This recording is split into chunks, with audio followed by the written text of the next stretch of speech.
Hey everyone, Brett Kosmiter here, and welcome to the Door County Pulse, your weekly roundup of the news and views of Door County. This week on the Pulse, Door County communities are finding ways to cope with social isolation due to coronavirus. And then we share some tips for improving your mental health. Andrew makes the perfect cup of coffee, and Mike Holmes from Wickman House teaches us how to make his favorite cocktail.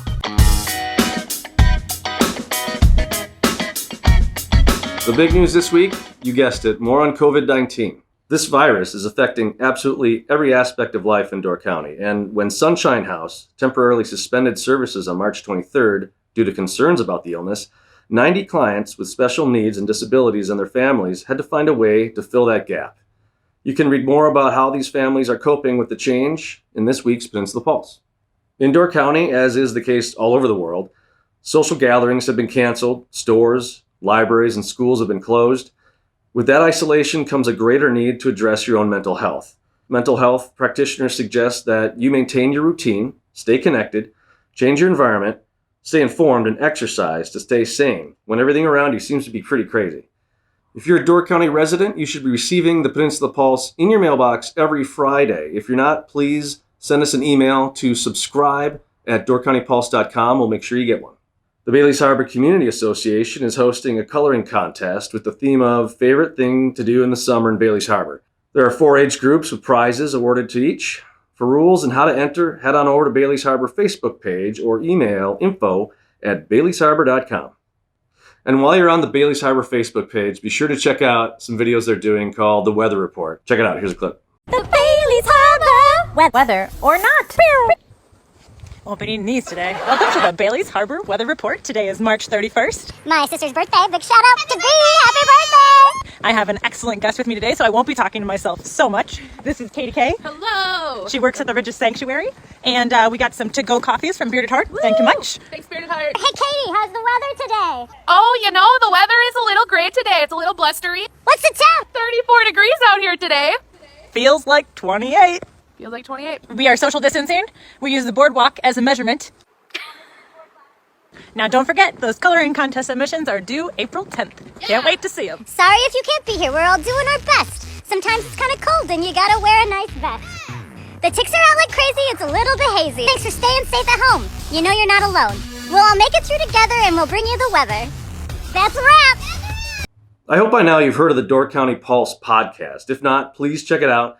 It's wherever podcasts can be heard, Spotify, Apple iTunes. This week, Andrew and Miles had a chance to talk with Congressman Mike Gallagher about the new Small Business Administration Loan Program. So the Secretary of the Treasury and the Secretary of Labor have both said, their goal is to get it out as immediate as possible. Now, obviously, there are limits to how quick the federal government can move. But I think what would be, perhaps most valuable for, a lot of people in Door County, particularly if they own a small business, is within this bill, we've passed $350 billion to fund a new small business association-backed loan program in order to help small businesses pay for expenses, loans taken by small businesses to keep employees on payroll.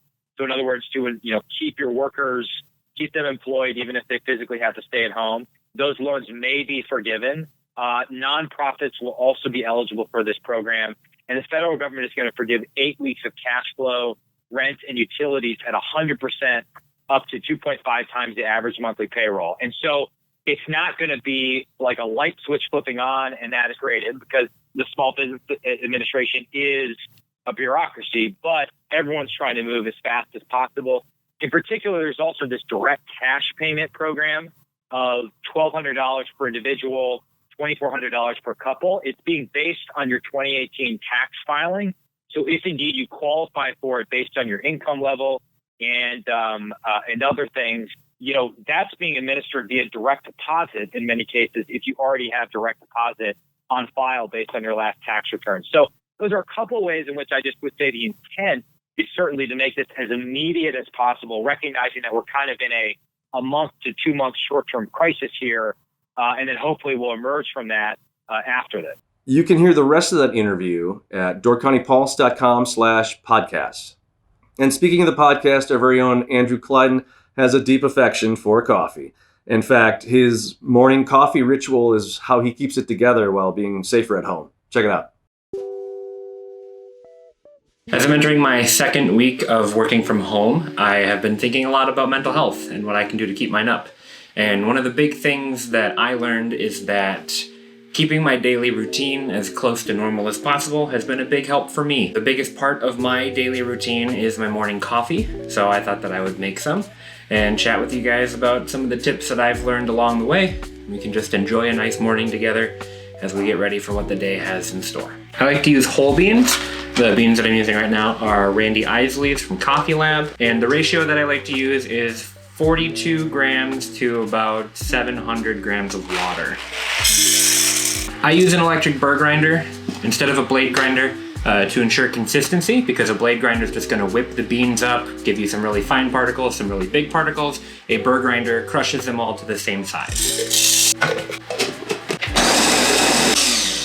I used to use a hand burr grinder to grind all my beans, and it just took so long and hurt my arm. So I got an electric one for about $70 on Amazon. A little bit of an investment, but it is well worth the money. The Chemex uses a filtration paper, and the Chemex filter is a little bit different than what you might see normally. This is actually just one giant circle of paper. 3 folds to one side near the spout, one side to the back. And then I'm going to wet the filter paper. It's gonna get rid of some of that paper taste that you can get in your coffee. A gooseneck kettle is really great for this, especially one that you can preheat to your desired temperature. I like 205. It's a little off of boiling, so my coffee is pretty much ready to drink by the time it's all brewed out. Now that the vessel's warm and the water is poured out, we're gonna add our grounds. And then I'm going to pour about 100 to 150 grams of water in here, just starting to soak the grind up. After about 45 seconds or so, that's when I'm going to fill it up to about 500. And if that takes me all the way up to the 1.5 minute mark, I'll just continue on to 700 and let it brew out.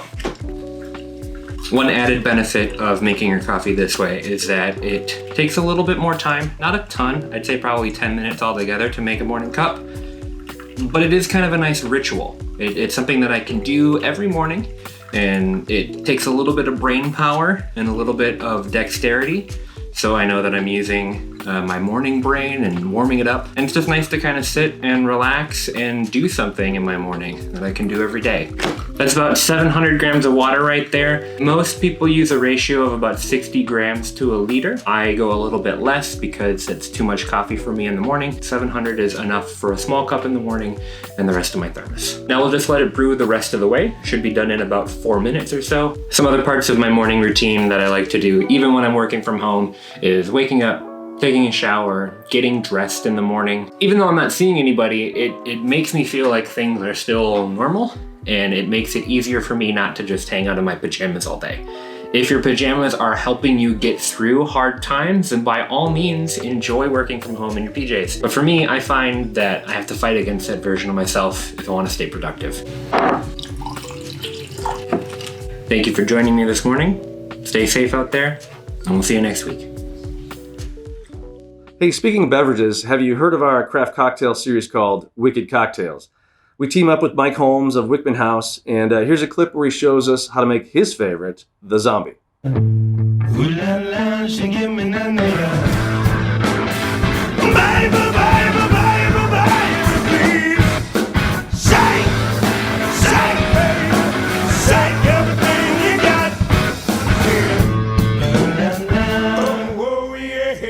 Hey, how's it going? I'm Mike Holmes, owner and bartender at Wickman House. Today on Wicked Cocktails, we're going to be making one of my favorite drinks. It's called the Zombie.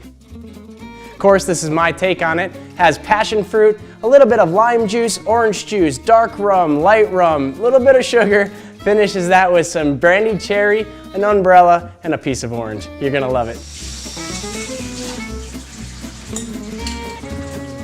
All right, so for this drink, we're going to be starting with a light rum, the Stiggins Fancy, which is a dark rum with some pineapple, fresh orange juice, lime juice, lemon juice, our simple syrup, a little bit of homemade grenadine, some passion fruit, orange, brandied cherries, and of course our tiki glass.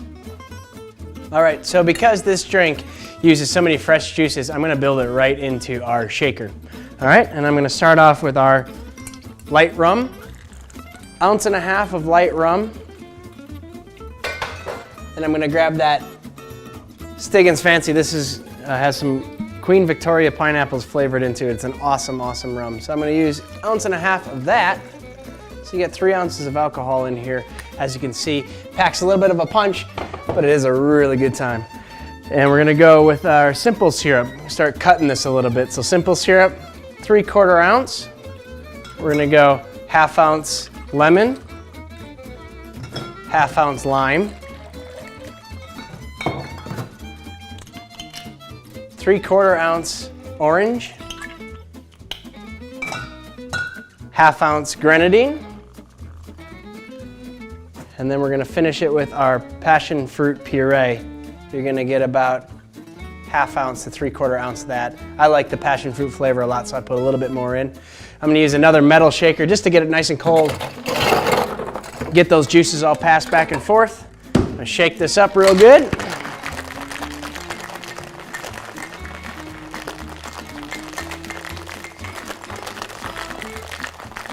Crack this, set it aside, and then I'm gonna take my Hawthorne strainer, strain it into the tiki glass.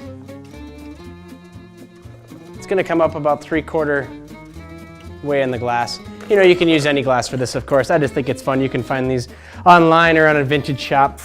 I'm gonna top with crushed ice, keep it nice and cold, keep that party vibe going. Nothing says beach like the crushed ice. And now we're gonna garnish. A couple of straws, of course. Take a cocktail skewer, and I'm gonna put my orange on it, and then one of our brandied cherries. Put that on there, set that into the glass, and it wouldn't be tiki without a little umbrella. Finish that with the umbrella there. Ooga chaka, as I like to say. Even if that doesn't make sense, you do have yourself the zombie. Head on over to our YouTube channel for more craft cocktail secrets from Mike. Hey, I also want to give a shout out to Rob Atwood and the guys in Dirty Deuce, who you hear in the opening of Wicked Cocktails. Musicians are out of work in this crisis, and they're doing their best to entertain us while we're all shut in. A lot of bands have set up Venmo accounts to try to make a few bucks to just get by until we can get back to enjoying their live music. So please consider supporting your favorite band right now. Hey, and speaking of music, has Safer at Home gotten you into more of a creative mood? Got a little time on your hands? Feel like playing some music for an audience on the interwebs? Why don't you send us your clips? Show us your talent, Door County. You can find us on Facebook at Peninsula Pulse Newspaper. And taking us out this week is Solomon Lindbergh with his rendition of Herbie Hancock's Watermelon Man.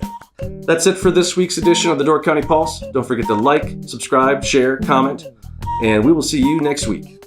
Take care, everybody.